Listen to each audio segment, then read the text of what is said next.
All right, the season is almost here, and we want to know the season openers, right? Who is going to come out swinging? Who is going to come out fighting as hard as they can? And who is going to catch an L fresh out the gate?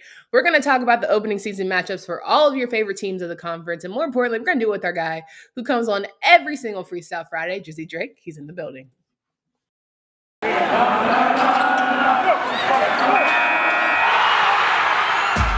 Locked On ACC, your daily podcast on the Atlantic Coast Conference. Part of the Locked On Podcast Network, your team every day.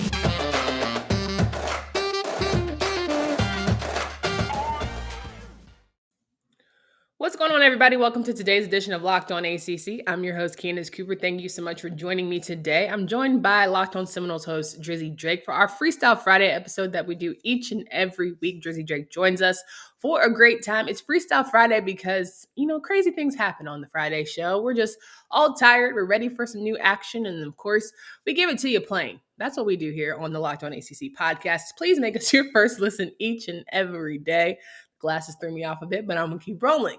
Please make us your first listen each and every day, followed by Locked On Seminoles podcast as your second listen. And then make sure you download, subscribe to each of our podcasts on YouTube. We are there. You can follow us on Twitter and all the good things. Drizzy Drake, newly Jersey retired Drizzy Drake. How's it going? Jersey is retired. For those who don't know, I actually did propose to my wonderful fiance. Now I can't be saying the girlfriend's title anymore. Proposed to her down in the Keys. It was a great moment, great weekend. But I'm also glad to be back here talking about some football and also my favorite thing to do, which is talking about some sports betting. 100%. Now, Drizzy Drake comes to us from the Locked On Seminoles podcast. Can you tell a little bit of the people what they can expect each and every Friday with your takes and your little spice that you add and the flavor that you bring to our show? Well, I'm a South Florida-born boy, which means I'm very blunt, straight to the point. I'll also give you my opinion, whether, it's backed up by facts or it's simply how I'm basically feeling. And typically with Friday's episodes, I'm a big fan of basically making my friends richer, making our listeners richer, because I'm a huge proponent, huge fan of actually a lot of sports games, especially with college football. And I think with ACC, from us covering for the past 2 to 3 years, I think I have a little more insight or probably knowledge actually of a majority of these teams. And if you listen last year, I took Charlotte to beat Duke in week 1, and that made a lot of folks money on here. So let's hopefully keep the ball rolling with that. 1,000%. Now, I will say, Drizzy Drake is terrible at bets against me. All right. When it comes to basketball. Let's be honest about it here. We struggle a little bit with the bets against me. Now, I'm not saying I'm good at this because I'm not, but sometimes I just know when to call it, right? So there you go. But say all that to say, it's going to be a great football season. I think if there was ever a time to really enjoy the last of the best of the divisions, this is the year for the conference. Like, I'm really excited about the Atlantic. I'm feeling all right about the Coastal. I will feel better. Like, I'm hoping that I'm a Carolina girl. For those who don't know, I'm hoping Carolina kind of surprises people the same way the basketball team did. Like, boop, we're in national championship. I want one of those seasons.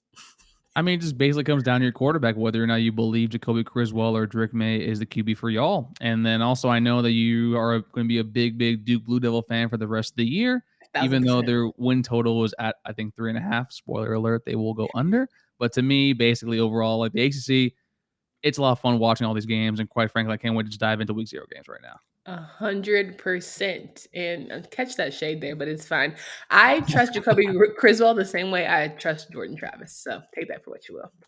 All right. So Florida State will open up. Let's talk about season openers. Week 0. We have two teams who are competing in week 0. We have got Florida State and North Carolina. And Florida State will take on Duquesne in Tallahassee on ACC Network at 5 p.m., followed by Florida A&M taking on North Carolina in Chapel Hill on ACC Network at 8 p.m. And the biggest question, of course, we'll get to Florida State here, but I want to start with North Carolina because everyone wants to know, FAMU, is the band going to be there? That's been the biggest hype of the game. 100%. Which lets you know everything you need to know about how the game is going to go, right? If people are just asking, is the band going to be there? To me, it's like, it's a gimme. Well, that and also, I mean, they think they did have like the Heisman on defense actually on the defensive line for FAMU, who actually did enter the portal for, I think, a few weeks, but then decided to come back. But I mean, you're right. It's a week 0 game. It's a tune-up game now. I wouldn't be surprised if FAMU opened up to 7-0, but typically speaking, the first drive for every single, FCS opponent is always going to be their best drive. So to me, that's how that game should work out for the Tar Heels. I think everyone enjoys a good pop in the mouth, right? Oh yeah. Carolina is very much known for having certain teams give them a nice pop in the mouth in the beginning to say, "Hey, you're actually going to have to compete." But ultimately, it comes down to, can Carolina figure out how to close games? And so for this one, I think it's going to be a pretty nice matchup to start. But of course, in the end, it'll go to the Tar Heels. It's way too early to have lines and all that good stuff. But I'm just saying, if you were to go ahead and give people hints, we're feeling like the Tar Heels got this one pretty good. I think they got this comfortably. I think they got this very comfortably because I think even though Sam Howell is gone, Mac Brown has been recruiting at an elite level at UNC. That defense is going to be nasty, and You quite think frankly, so? I think so. I think that basically Okay. they're another year older, another year wiser in the experience. That's you definitely need that. You saw a lot of growing pains the past few years, and also Bateman's gone, so that definitely helped.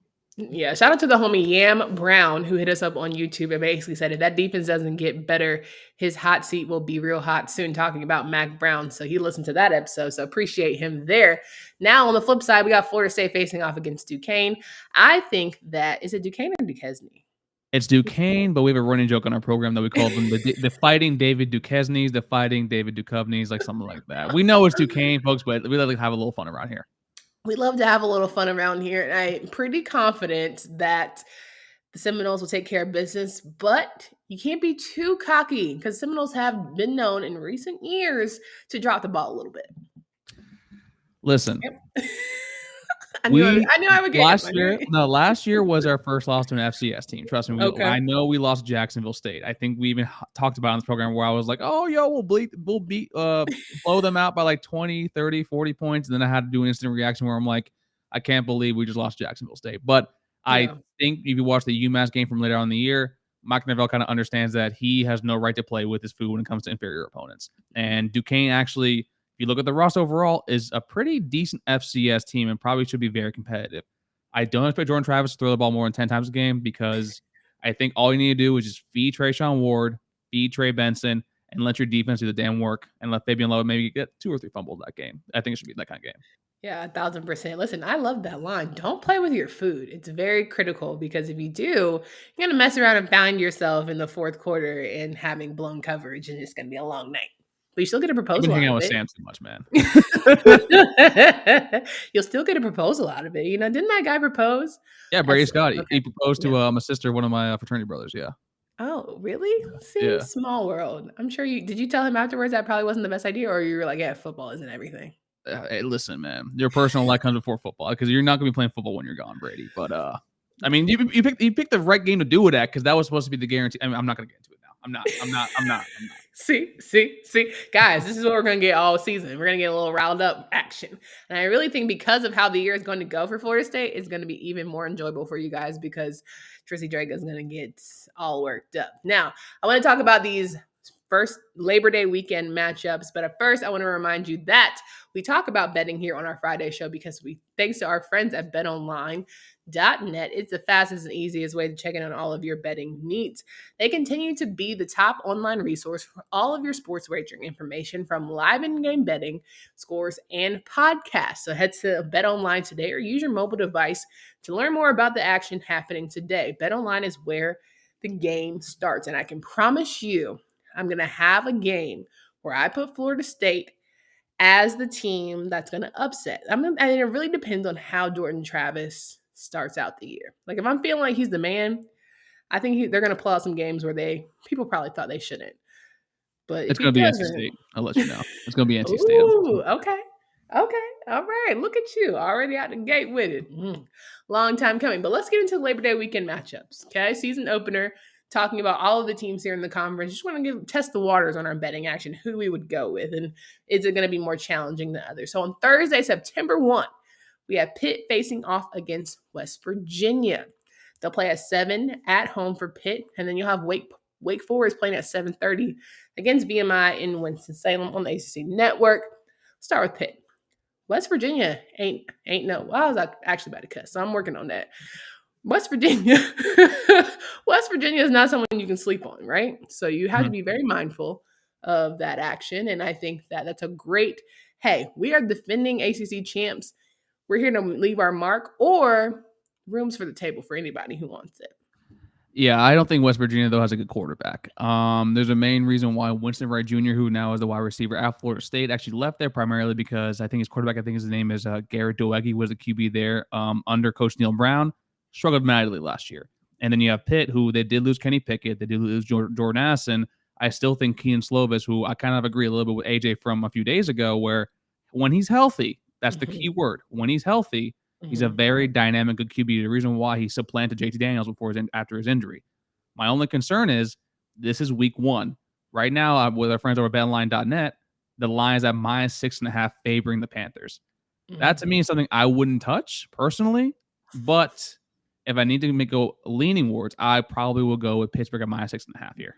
Come on, Pittsburgh. I mean, I'm about to say, come on, MC Hammer can't touch this. But no, that the joke didn't land because I didn't do it right. But it's fine. It's okay. Wake Forest, VMI at 7:30. Wake Forest, the defending Atlantic Division champs. They've got a good one out the gate. I think this is going to be a solid matchup for them, but one to where when you are playing these certain schools, I want to make sure that your defense isn't letting up points that they shouldn't. I think that's what the biggest thing I want to see out the gate for Wake Forest. 100% agree. This is a game where basically like you have some new pieces on defense, probably like basically try and get, your feet wet for when ACC play actually does start. Cause I think they have a little more of a tougher game probably the following week. And this is a game where you won't see Sam Hartman play that much, probably basically play the first quarter because that offense, I probably still foresee it to be a very dynamic, potent, explosive offense like last year. They did lose Ja'Cory Roberson, but I think A.T. Perry even was the better wide receiver out of the two last year. So to me, this is going to be an easy walk up the bus kind of win for Wake Forest. Yeah, absolutely agree. But then you get into the Friday matches where things start to get a little bit spicy. Virginia Tech is taking on Old Dominion in Norfolk. And then you have Duke taking on Temple. And I say it with a smile because, of course, as we all know, we are very much, if you're familiar with the show, I'm a Duke football fan. I loved going to Duke football games. I think they are the best team to cover because parking is very nice. You get in and out. I like traffic.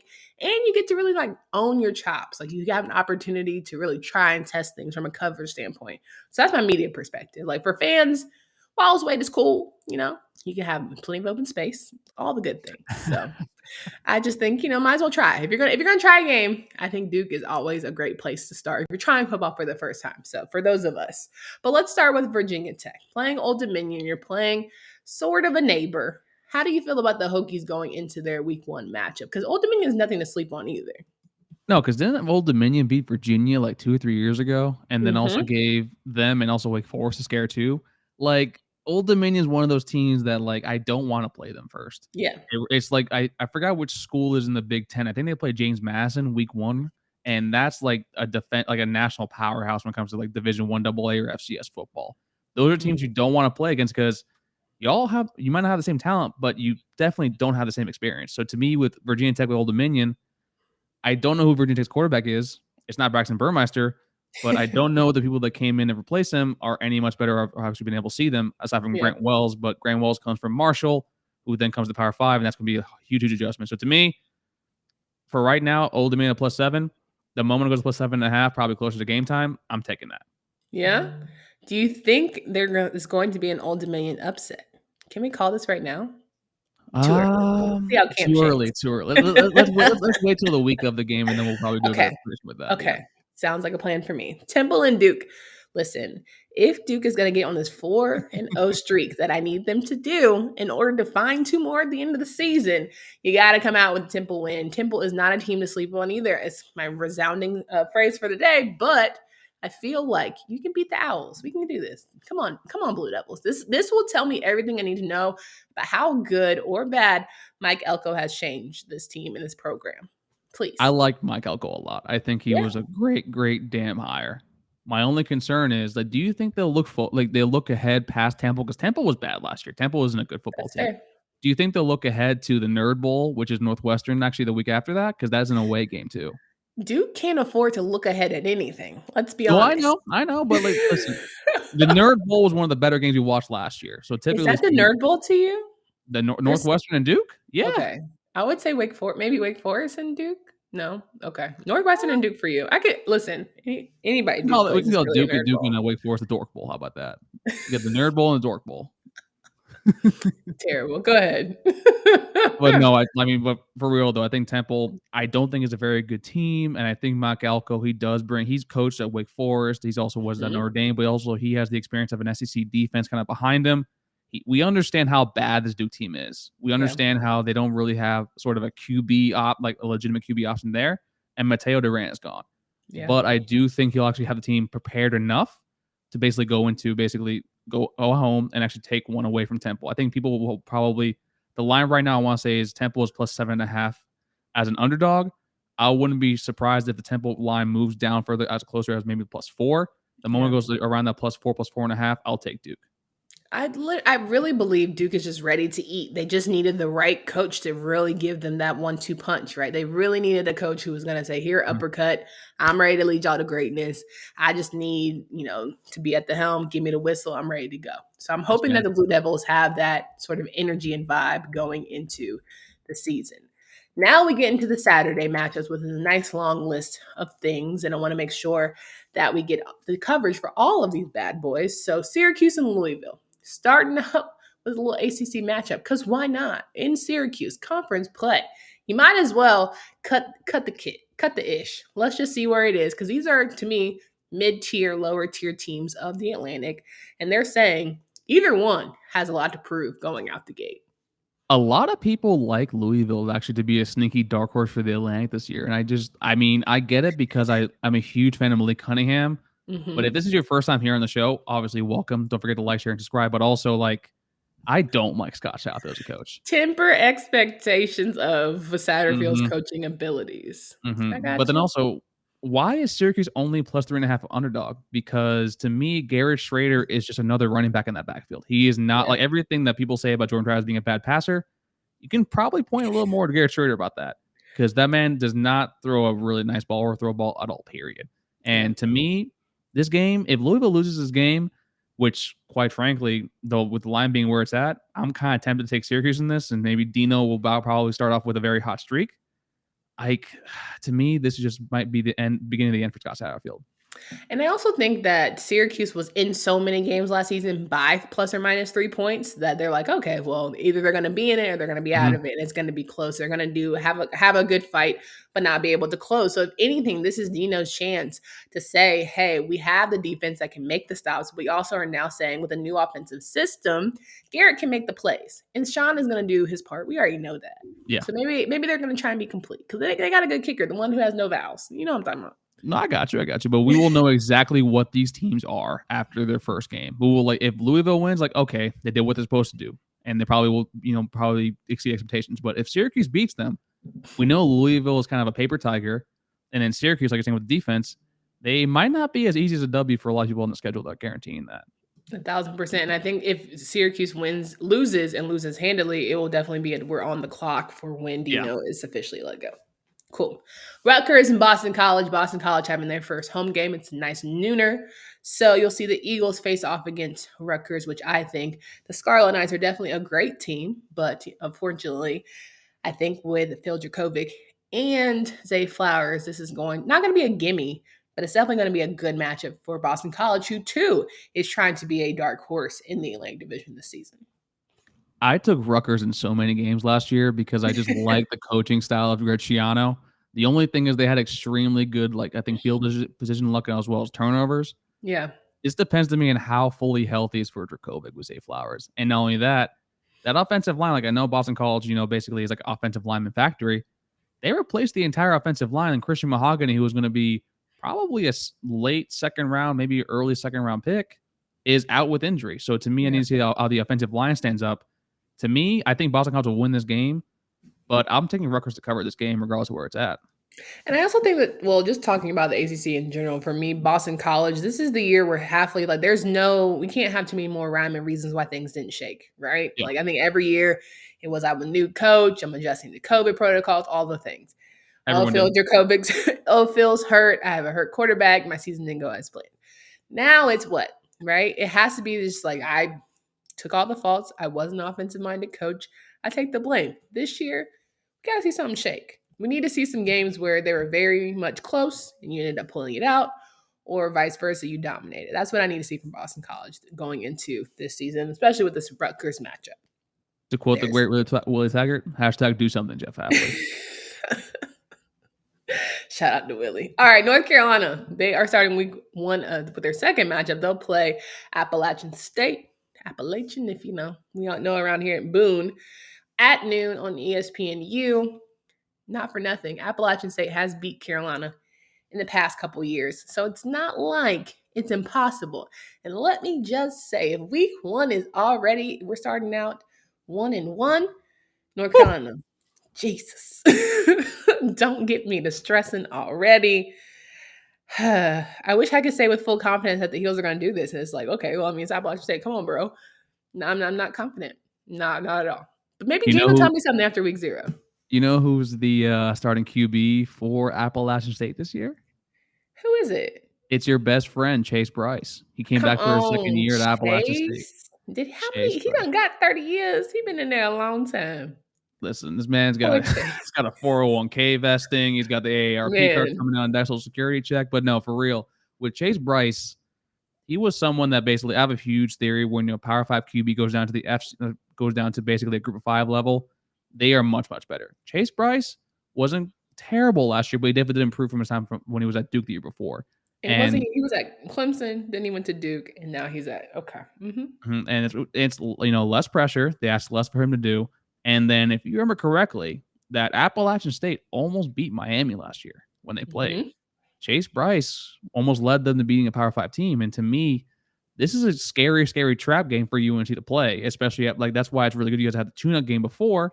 To me, right now, I think the line's at +3, -3. Depending on it, I will take UNC right now -3, but don't be surprised that Appalachian State can pull this one out. Chase Bryce, I swear to God, if he outplays Drake May or Jacoby Chris, I'm pissed. Greenville, North Carolina is going to see NC State and North Carolina, NC State and East Carolina. So a lot of people are saying that this is a trap game for the Wolfpack. And I'm sitting here saying, what kind of you've been watching from East Carolina and their quarterback play? But, people are saying, oh, well, the energy and ECU is kind of like the ugly stepchild who's sort of like in the family of the Carolina schools, but not really. The people who should have gone to NC State but chose ECU anyway. It gets a little dicey, right? So it's a party school that we're telling me. G Vegas is real. Is real. Okay.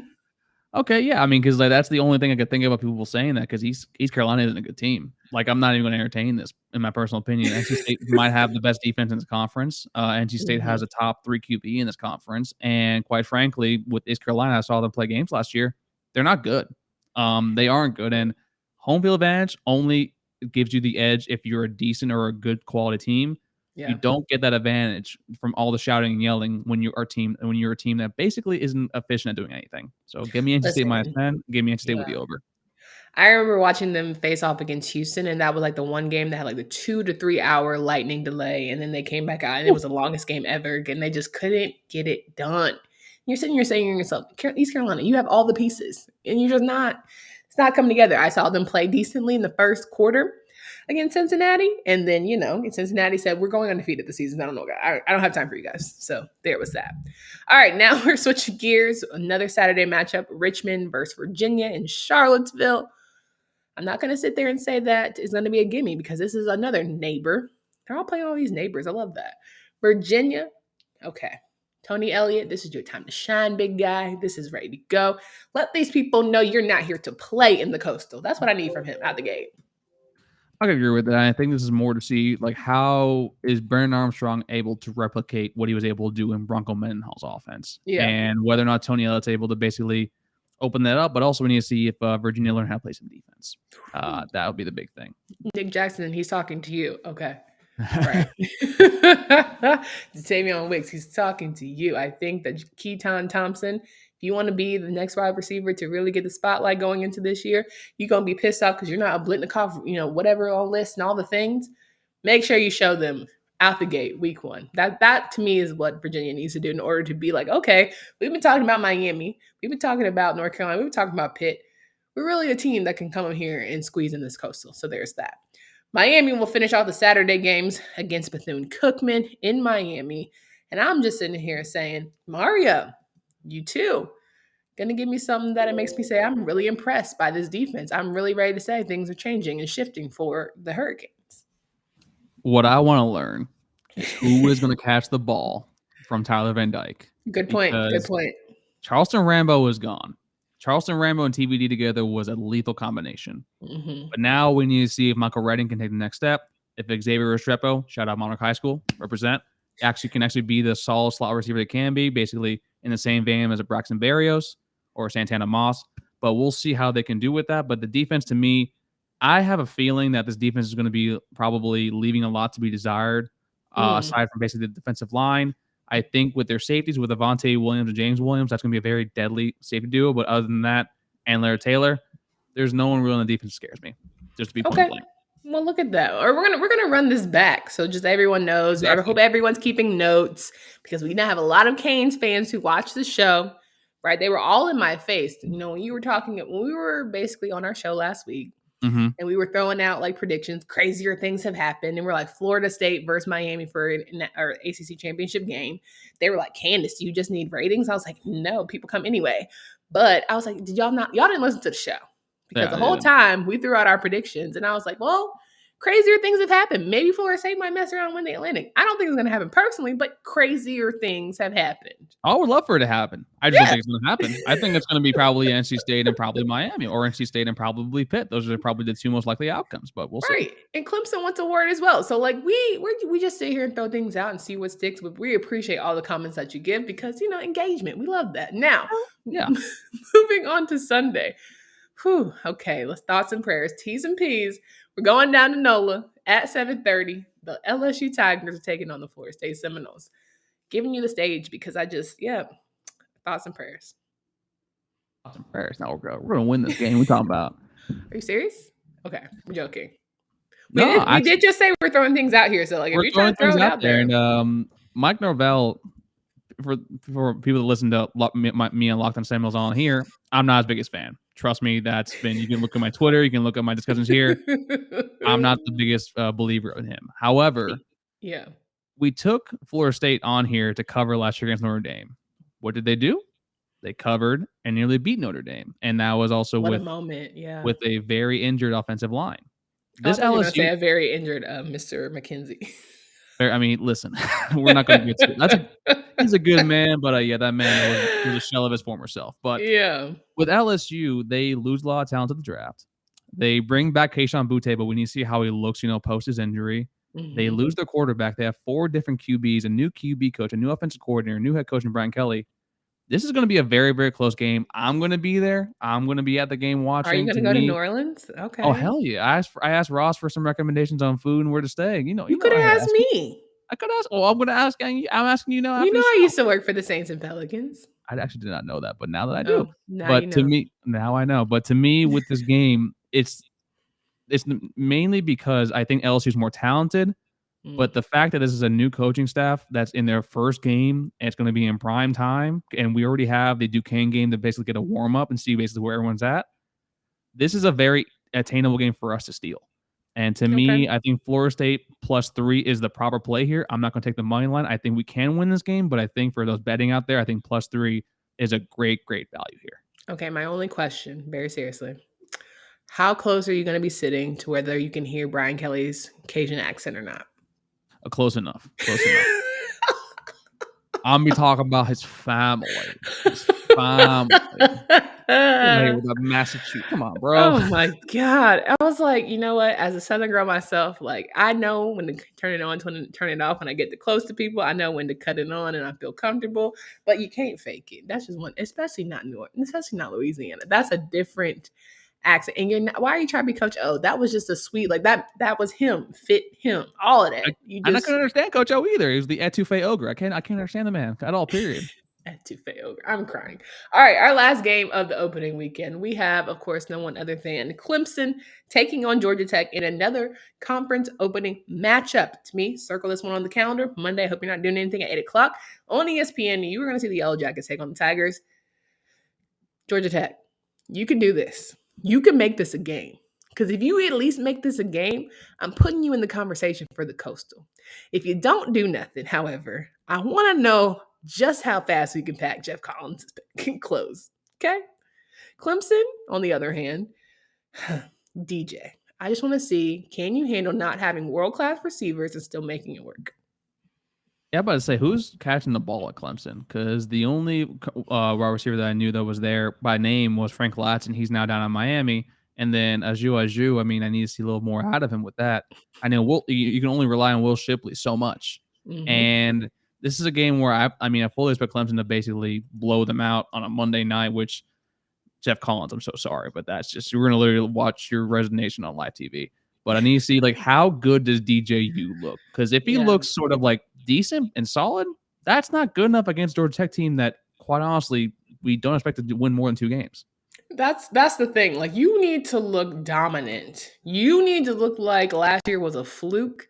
And we just said, you know what? If we were ever sleeping on y'all, we are sorry. We will never do it again. Like, that's what I'm hoping Clemson shall need. Because again, when Clemson is good, the conference is great. When Clemson is just good, like they are elevated, they beat who they need to beat. They don't have to even do it in dominant fashion. When they just win, then we say, okay, everyone else can find their games, blah, blah, blah. If they have even the inkling of like poo-poo, ACC.